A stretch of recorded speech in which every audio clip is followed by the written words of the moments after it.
Audio Jungle.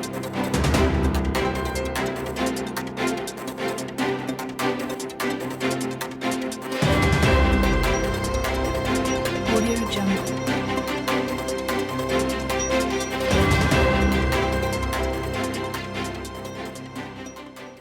Bonjour ou bonsoir fidèles internautes, bienvenue dans ce spécial enlèvement du docteur Alex Nzabana.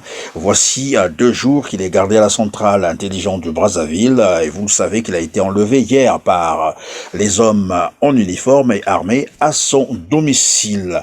Ce matin, une réunion a eu lieu des signataires de l'appel du 29 janvier dernier, appel qui précédait bien entendu le meeting du 6 mars 2021, meeting qui avait été interdit par le préfet de Brazzaville. C'est ainsi que nous recevons sur ce plateau Monsieur Jean-Pierre Anyangoy, président du Parti du Peuple, qui a pris part à cette réunion pour tenter de comprendre les tenants et les aboutissants de cette réunion. Bonjour Monsieur Anyangoy.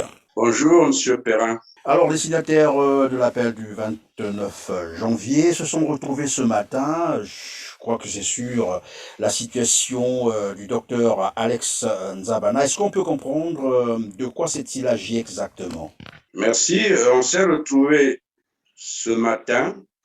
C'était d'abord dans la suite logique de ce qu'on avait convenu après la conférence de presse qu'on avait délivrée le 5 mars, après avoir reçu l'arrêté interdisant l'organisation du meeting.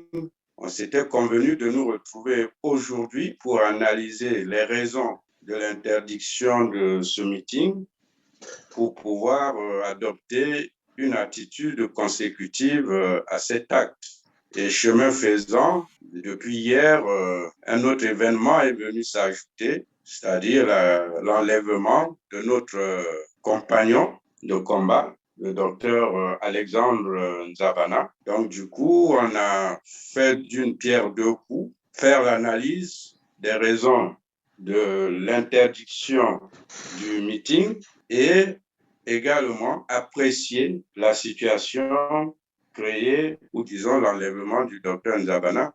Les deux choses étant du reste pour nous intimement liées, parce qu'on pense que cette arrestation n'a intervenu que hier, mais elle aurait pu très probablement avoir lieu plus tôt, d'ailleurs le même jour que nous avions tenu la conférence de presse suite à l'annulation du meeting. À la fin de cette conférence de presse, certains compagnons qui étions restés sur les lieux avions reçu un message d'une personne qui avait gardé l'anonymat, oui, requis son anonymat, qui nous demandait de quitter les lieux et qu'on n'était plus bon qu'on reste sur les lieux. Et des mêmes sources, on avait eu l'information que le docteur Alex était attendu et qu'il y avait une forte présomption de son arrestation.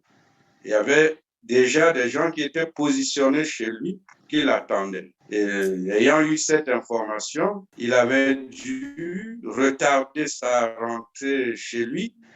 Il est rentré beaucoup plus tard et il est rentré chez lui par des voies détournées, par derrière, alors qu'on l'attendait devant. Donc, je peux dire que, sans risque de me tromper, que cette arrestation, cet enlèvement qui a eu lieu hier, aurait dû très probablement avoir lieu le même jour que nous avions tenu la conférence de presse, c'est-à-dire le 5 mars. Et on peut penser qu'ils ont décalé leur plan et qu'ils ont décidé d'exécuter hier. Et nous avons par là, on peut comprendre que finalement, c'était un enlèvement, j'allais dire arrestation, c'est un enlèvement qui avait été déjà programmé, c'est cela, et que les menaces, ça a commencé par les menaces ont été mises à exécution. Mises à exécution hier.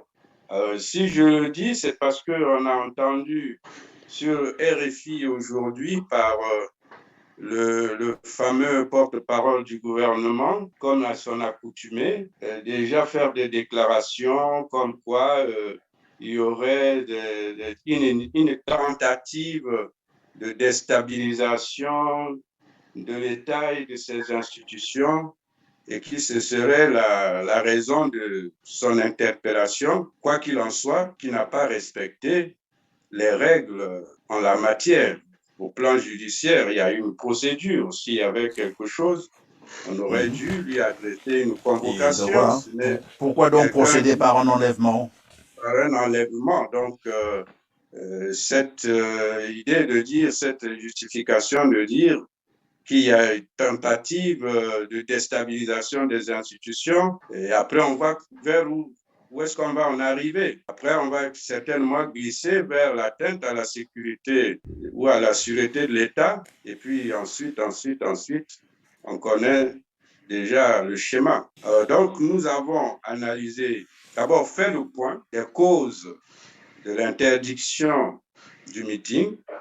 2 points, la non-officialisation de certains partis membres de la plateforme ou de la coalition qui voulait organiser le meeting.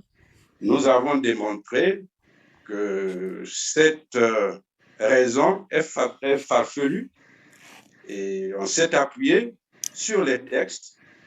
Les partis signataires de cette démarche, de cette demande de meeting, sont des partis pour la plupart créés depuis plusieurs années, bien avant même la loi actuelle que le ministère de l'Intérieur fait prévaloir pour dire qu'il y a des partis qui ne sont pas reconnus.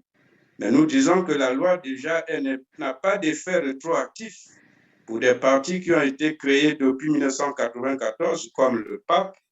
On ne peut pas aujourd'hui dire que c'est un parti qui n'est pas officiel. Il a un numéro de récépissé, il a tous les documents et nous n'avons jamais reçu une quelconque notification d'une faute susceptible de justifier une sanction.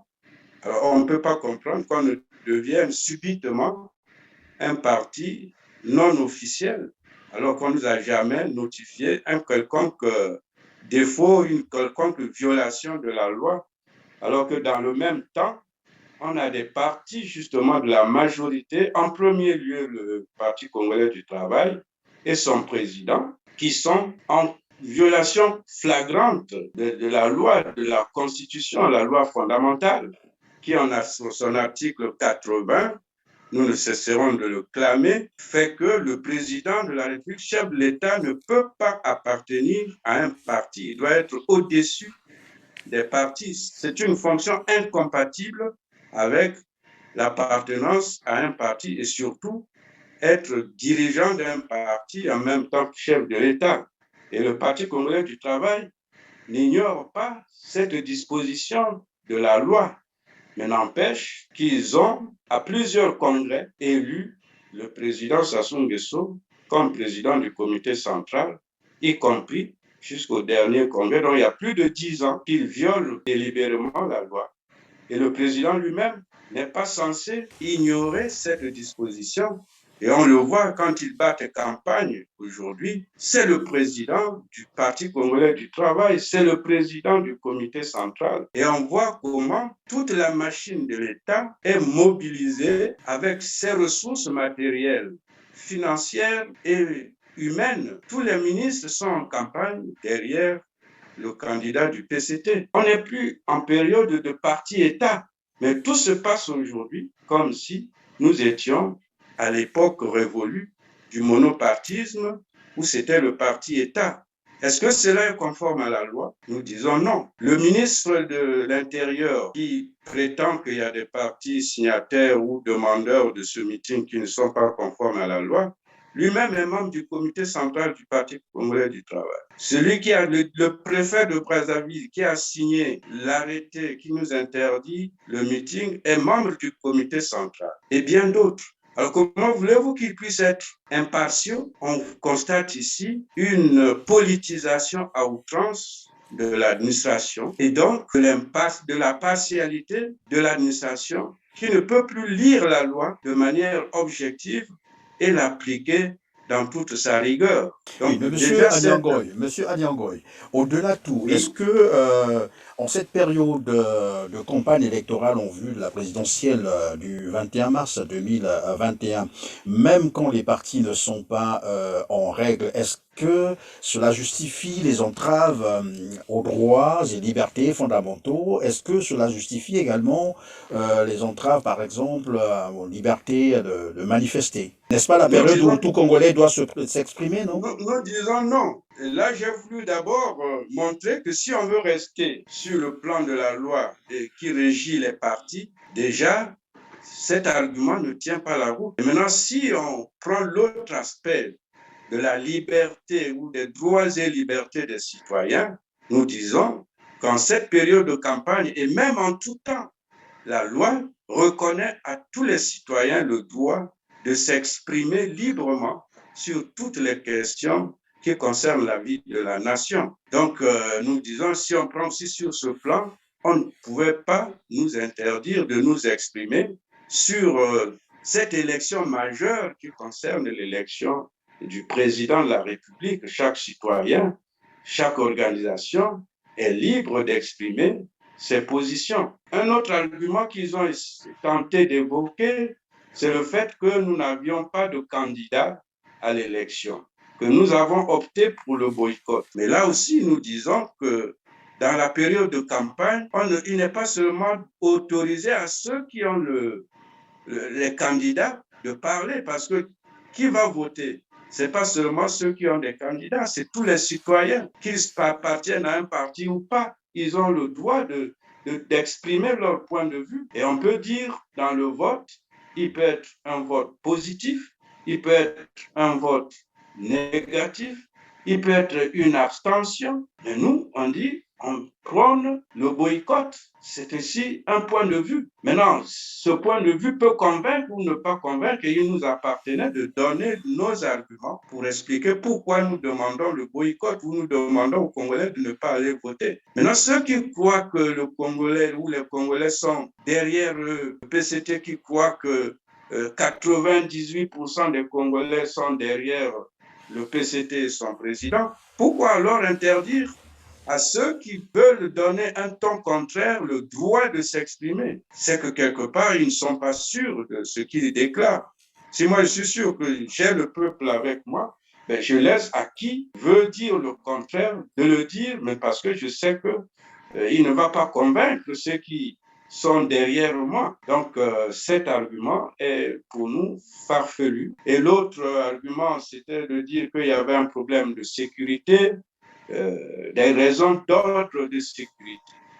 Nous aussi, là aussi, on a démontré que c'est une raison fallacieuse. Quand on écrit, et dans notre lettre, on a bien spécifié qu'on demandait à l'autorité administrative de prendre les dispositions nécessaires pour garantir le bon déroulement de ce meeting dans l'ordre, dans la discipline. Donc, c'était leur mission de le faire. Ce n'était pas à nous.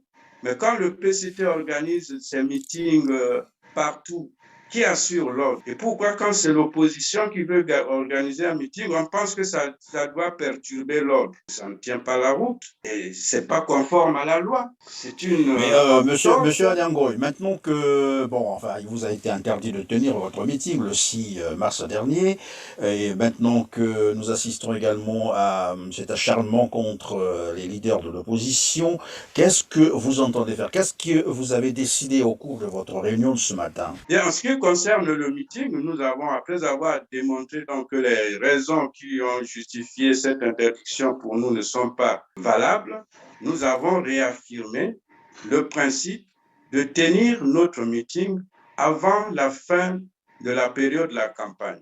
Nous l'avons notifié en dehors de la déclaration, nous avons écrit au ministre de l'Intérieur pour répondre aux deux raisons qui ont justifié l'interdiction. Et nous avons notifié, signifié que pour nous, ces raisons n'étant pas valables, nous maintenons le principe d'organiser ce meeting à une date qui sera précisée ultérieurement. On l'a déjà arrêté, mais puisqu'on n'a pas encore officialisé la date, je m'abstiens de vous la communiquer. Mais nous avons déjà retenu la date et en temps opportun, elle sera communiquée par les voies des médias pour que le peuple soit informé et se mobilise comme nous l'avions souhaité et comme nous le souhaitons très vivement. Et quel est donc le vrai but à atteindre avec ces manifestations, ces meetings? Le but poursuivi, il est clair, c'est donner notre point de vue sur cette élection, comment elle est organisée, les problèmes qui ont été dénoncés par l'opposition, par les évêques du Congo et bien d'autres Congolais ou organisations qui montrent que les conditions ne sont pas réunies pour que cette élection soit transparente, soit équitable, soit crédible. Et nous n'avons cessé de dire que tant qu'on n'a pas réuni les conditions, cette élection ne viendra pas résoudre les gros problèmes du Congo, la crise qui assomme le pays, les populations plient sous la misère, les problèmes de sécurité, les bébés noirs, tous ces problèmes de la misère, de la crise ne vont pas se régler à travers une élection qui ne sera pas crédible, qui ne permettra pas aux Congolais de se prononcer de manière libre et qui n'a pas permis à tous les fils du Congo qui auraient bien voulu concourir à ce scrutin, à ce suffrage, de se prononcer, de se porter candidat, sans compter, bien sûr, ceux qui croupissent en prison, qui auraient dû aussi participer à cette élection. Mais nous avons dit préalablement, le dialogue reste pour nous une condition nécessaire et indispensable pour recréer d'abord la cohésion nationale, l'apaisement et analyser les problèmes auxquels le pays est confronté pour trouver ensemble des solutions et déterminer les modalités ou des solutions idoines pour sortir de la crise. Et parmi ces solutions, certainement, on redéfinira le cadre et les conditions permissibles de l'organisation d'une élection crédible et en tenant compte, bien sûr, des contraintes même économiques. Aujourd'hui, tout l'argent que le PCT et son président investissent dans cette campagne, on sait que c'est de l'argent qui vient du contribuable. Même si on a vu des centaines de millions exhibés comme des dons aux candidats du PCT, mais qui croit à ça? Ces cadres des plateaux ou des cadres des différents départements qui ont fait des cotisations pour soutenir la campagne du candidat du PCT, on peut se demander, est-ce que réellement c'est de l'argent qui vient des cadres? Ces cadres gagnent combien? Ce sont les fonctionnaires congolais ou des hommes d'affaires congolais, quand on dit cadre de tel département, ils gagnent combien pour arriver à réunir pour un seul département 100 millions?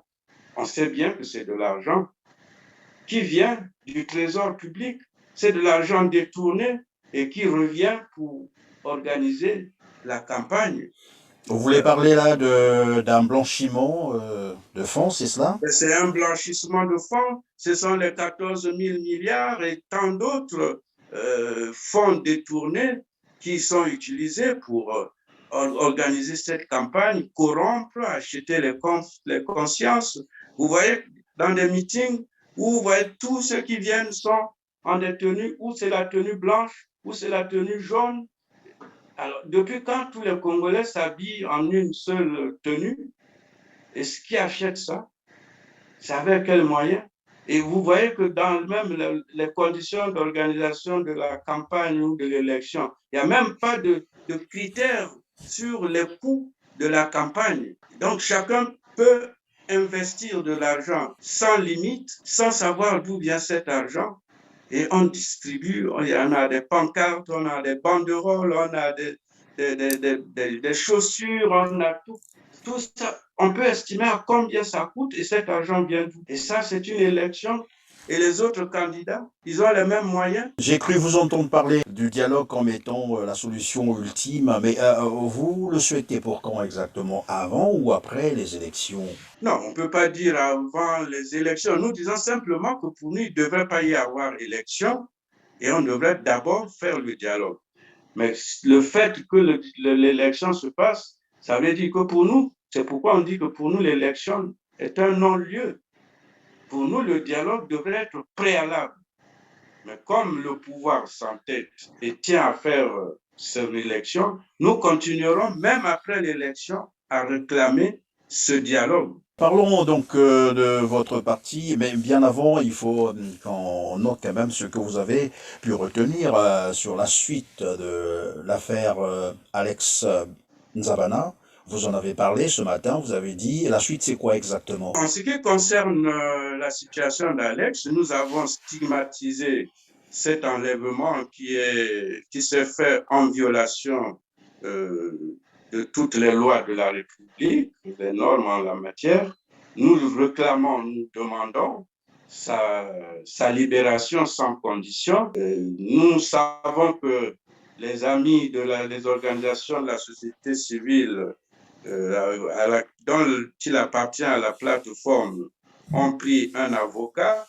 Et cet avocat a tenté de prendre contact avec son client. Ça n'a pas été possible jusqu'à la fin de cette journée. Nous espérons que demain et les jours à venir, et en respectant, mais malheureusement, c'est que ce gouvernement, ce pouvoir ne respecte pas la loi. Ils vont certainement dépasser même le délai de 72 heures de garde à vue prévu par la loi. Mais pour nous, nous espérons qu'il va être relaxé dans les délais de 72 heures et surtout qu'on ne connaît pas jusqu'à aujourd'hui pour quelles raisons il a été ainsi enlevé. Mais au moins, on sait qu'il est dans les geôles de la DGST. On vous a dit dans quelles conditions? Mais déjà, là où on l'a enlevé, il a été brutalisé, on l'a enlevé ses habits, il a été déjà violenté dès là où on l'a enlevé. Maintenant, par la suite, ce qui se passe dans les geôles, on ne peut pas dire quel traitement on lui a fait subir puisqu'on n'a pas eu l'occasion de le rencontrer, ni son avocat. Il y a seulement son épouse qui a pu lui apporter à manger hier. On suppose qu'aujourd'hui aussi. Mais on ne peut pas vous dire dans quelles conditions, quel traitement lui est réservé là-bas. Revenons donc sur votre parti, c'est le parti du peuple, le pape.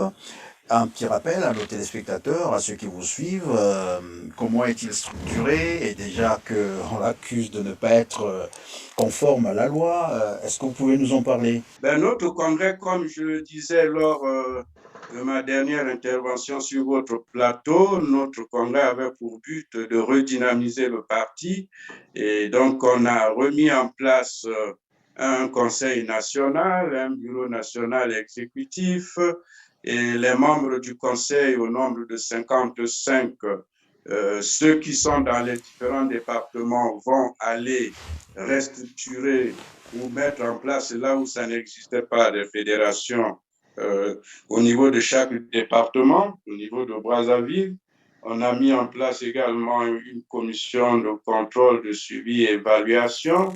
On a actualisé les textes constitutifs du parti, notamment les statuts, le règlement intérieur.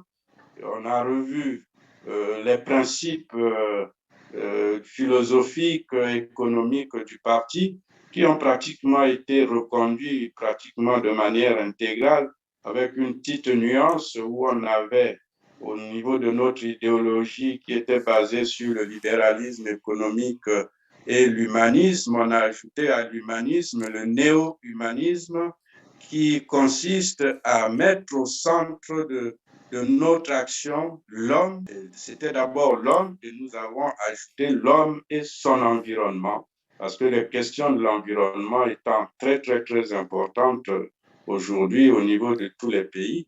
Donc, pour le pape, au niveau de sa philosophie, il y a d'abord l'homme qui va être au centre de tout. Notre vision voudrait que désormais les politiques, les stratégies de développement du Congo placent l'homme au centre et que tout ce qui se fait soit fait dans l'intérêt de l'homme, pour le bien-être de l'homme et l'homme pris avec son environnement. Si j'ai bien compris, toute cette restructuration du parti, c'est pour préparer le dialogue ou toute autre chose? D'abord, pour que le parti s'implante et soit en harmonie, soit vibre au rythme des problèmes de la volonté du peuple, parce qu'on s'appelle parti du peuple, il faut bien que ce soit un parti qui soit bien ancré dans le peuple. Maintenant, si on est dans le peuple, si nos organisations de base, nos structures de base sont en lien étroit avec le peuple, mais bien sûr, quand nous irons au dialogue que nous réclamons, le parti apportera sa contribution à ce dialogue. Nous avions déjà initié notre réflexion sur notre perception de ce dialogue qu'on avait déjà depuis l'année passée proposé à la fédération quand il y avait l'initiative du Conseil national de dialogue. Mais comme cette initiative s'est arrêtée, notre proposition n'a pas pu être même analysée au sein de la fédération. Donc, effectivement, entre autres objectifs, après avoir structuré le parti, c'est d'abord éduquer le peuple et faire participer le peuple à la vie nationale au plan politique. Et pour nous aussi, les membres du parti ne doivent pas seulement être des gens qu'on appelle pour des réunions, pour applaudir. Nous devons analyser les problèmes économiques, toutes les questions qui touchent la vie nationale. On doit former nos militants pour qu'ils maîtrisent les questions économiques et qu'ils apprennent à se prendre en charge, donc les encadrer à avoir les concepts de base de l'élaboration de projets. On a beaucoup de jeunes dans le pays, certains sont formés, d'autres ne le sont pas. Et même ceux qui sont formés, souvent une formation générale, mais ne peuvent pas concevoir un petit projet et envisager comment le mettre en œuvre. Et on attend tout, éventuellement de l'État ou des donations. C'est pourquoi ça, c'est aussi ce que le PCT a habitué les gens. Vous voyez, quand ce sont les campagnes, c'est comme toute la politique et toute la vie nationale se résignait ou se résumait en période de campagne où on voit tous les politiciens descendre dans les départements, les députés faire des dons, chercher à gratter une route ou peindre une école parce qu'on pense que c'est ça, mais nous on dit après, ils disparaissent et la population reste abandonnée à son propre sort. Nous pensons que le pape doit être avec le peuple et travailler au sein du peuple, éduquer, le former pour qu'il développe une conscience productive, une conscience citoyenne. Et donc, voilà le grand travail à faire au sein du parti, et pas seulement tenir des réunions politiciennes. Merci, Monsieur Anyango. Nous sommes à la fin de notre émission. Vous avez peut-être un message à passer relativement à l'arrestation, bien entendu, du docteur Alex Nzabana, mais aussi la suite des activités politiques telles que vous êtes retrouvés aujourd'hui. Mon dernier message, effectivement, en premier lieu, c'est vraiment exhorter, rappeler aux autorités nationales, si elles méritent toujours qu'on les considère comme des autorités nationales, qu'elles soient à l'écoute des populations dans toutes leurs composantes, y compris les organisations de la société civile, les partis de l'opposition, qu'elles ne soient pas au titre pour penser que ce qu'ils pensent, c'est celle-là la vérité absolue. Alors, nous disons l'arrestation d'Alex n'est pas une bonne chose en cette période de campagne. Ça ne participe pas à l'apaisement, ça ne participe pas au déroulement apaisé de la campagne, comme le président du PCT l'a dit, on veut une élection apaisée et transparente, mais nous savons que tout ça, ce sont des mots, les actes disent le contraire, et l'arrestation, l'enlèvement de Dabana, avant lui, il y a eu l'abbé Ndinga, il y a eu le journaliste Malonga. Raymond Malonga, oui. Raymond Malonga qui a été également arrêté. Et maintenant, c'est Alex. Et nous nous posions la question ce matin, à qui le prochain tour? Peut-être parmi les signataires encore de la demande de ce meeting, surtout que nous envisageons de l'organiser. Ça veut dire qu'il y a quelqu'un d'autre ou d'autres qui vont être encore enlevés ou arrêtés de manière brutale et abusive. Donc, nous interpellons les autorités qu'elles se ressaisissent, qu'elles libèrent le docteur Nzabana, et pas seulement le docteur, l'abbé Ndinga, le journaliste Malonga. Nous insistons et nous exhortons tous ceux qui peuvent encore écouter du côté du pouvoir, qui ont encore le sens de la raison, de l'écoute, qu'on libère ces personnes, sans compter les autres qui croupissent déjà depuis des années, c'est-à-dire le général Moukoko, le ministre Okombi Salissa. Ça, c'est par rapport à la situation des entraves aux libertés individuelles, plutôt aux libertés, aux droits fondamentaux des citoyens. En ce qui concerne la campagne, même si nous n'avons pas décidé d'aller à cette campagne, mais nous constatons, on pourrait dire que c'est tant mieux pour eux, pour ceux qui n'ont pas voulu nous entendre, qui ont décidé d'aller, mais nous constatons avec amertume que les candidats qui ont pourtant décidé d'accompagner le candidat du PCT rencontrent des entraves. Kolela n'a pas pu aller à Ouisso, Nzoyi est allé, n'a pas pu tenir son meeting. Et apparemment, il n'est pas arrivé non plus à Ifondo. Kolela n'a pas pu tenir son meeting à Nkaï. Et monsieur Adiagoy, pourquoi vous pensez qu'ils sont là pour accompagner l'autre? J'ai semblé vous entendre la preuve dire est cela. là, la preuve est là. C'est pas seulement une vue de l'esprit. S'il n'accompagnait pas, pourquoi le candidat du PCT peut battre campagne librement partout, sans entrave, et pourquoi les autres ne le peuvent pas? Déjà, rien que ça montre que ça ne valait pas la peine d'aller.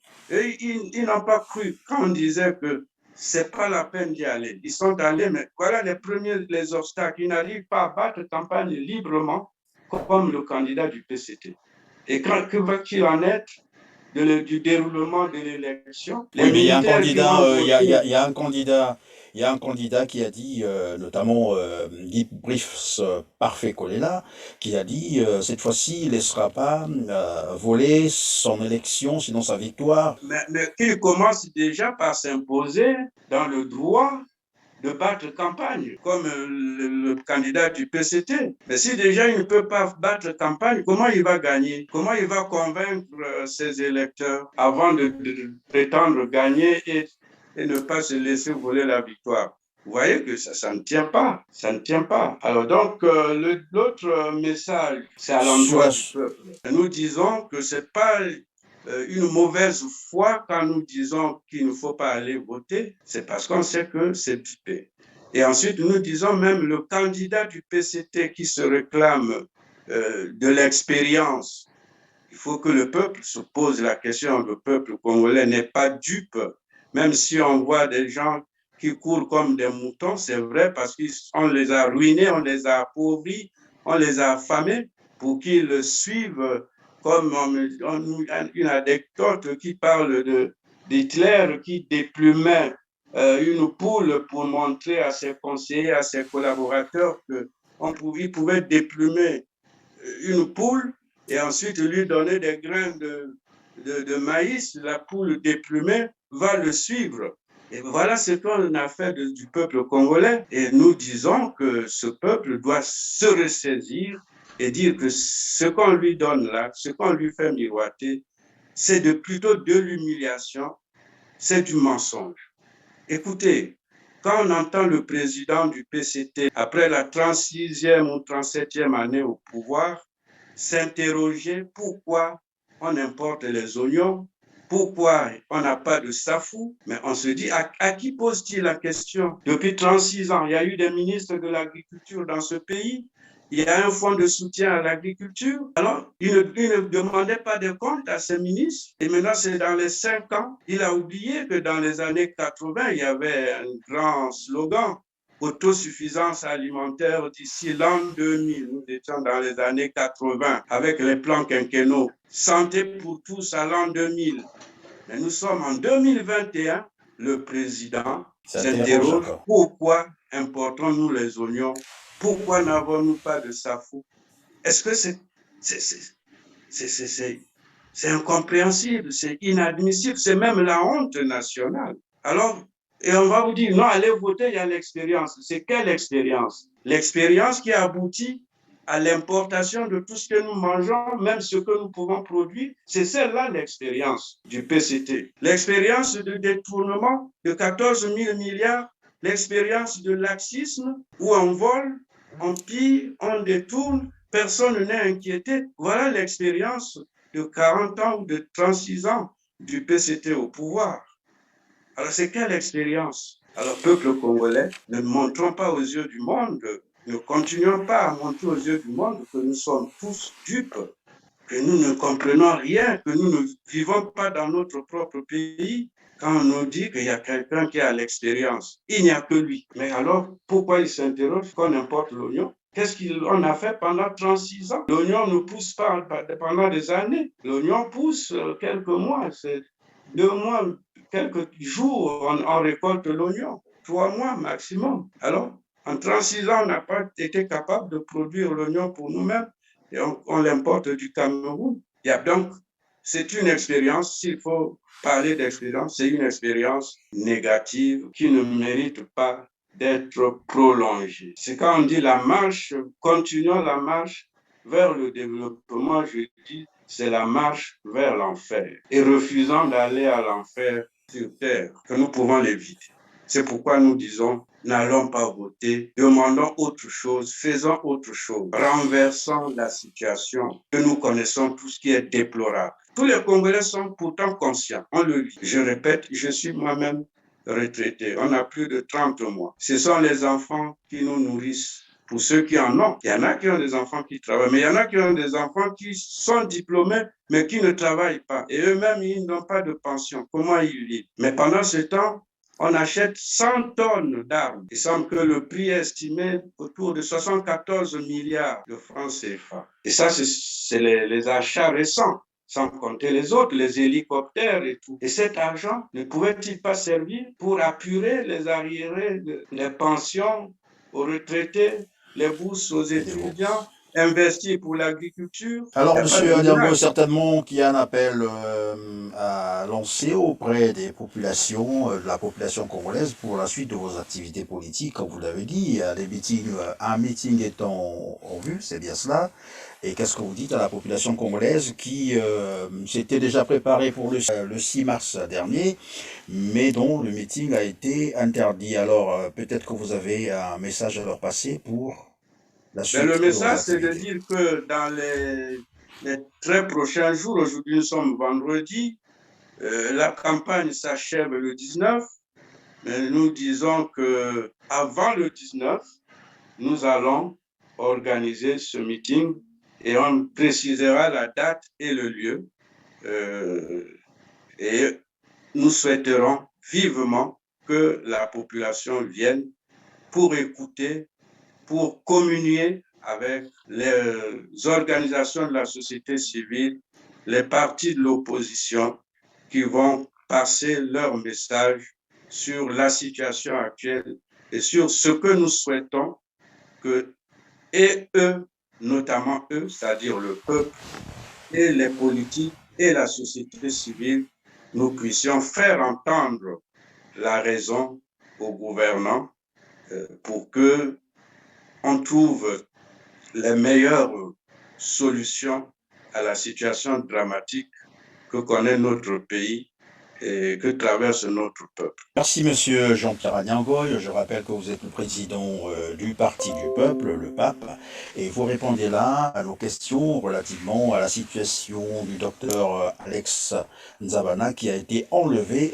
hier à son domicile par des hommes en uniforme et armés. À vous, chers téléspectateurs, merci une fois de plus de nous avoir fait confiance et je vous prie donc de continuer à faire confiance à votre canal d'information de LR TV. Moi, je vous retrouve très prochainement. Merci.